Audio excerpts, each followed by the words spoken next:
এক ইহুদির বাসায় একজন মুসলমান গিয়েছে জরুরি এক প্রয়োজনে। সেই ইহুদি ওই মুসলমানকে মেহমানদারি করার জন্য তাকে আঙ্গুর খেতে দিল।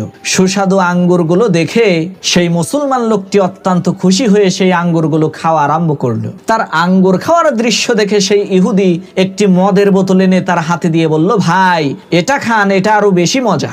মদের বোতল দেখার সাথে সাথে মুসলমান লোকটি বলে উঠলো, আস্তাগফিরুল্লাহ, ভাই এটা তো আমার জন্য হারাম। তার এই কথা শোনার পর ইহুদি বলল, কি আজীব ব্যাপার, মদ আপনার জন্য হারাম হতে যাবে কেন? আপনি যে আঙ্গুরগুলো খাচ্ছেন ওই আঙ্গুর থেকেই তো এই মদ বানানো হয়েছে।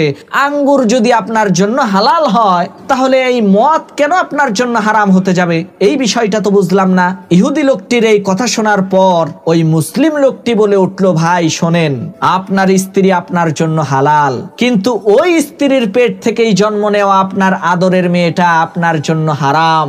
যেমনি ভাবে স্ত্রী হালাল হওয়ার পরেও তার মধ্য থেকে বের হওয়া মেয়েটা আপনার জন্য হারাম, ঠিক তেমনি ভাবে আঙ্গুর আমার জন্য হালাল, কিন্তু ওই আঙ্গুরের মধ্য থেকে বের হওয়া মদটা আমার জন্য হারাম।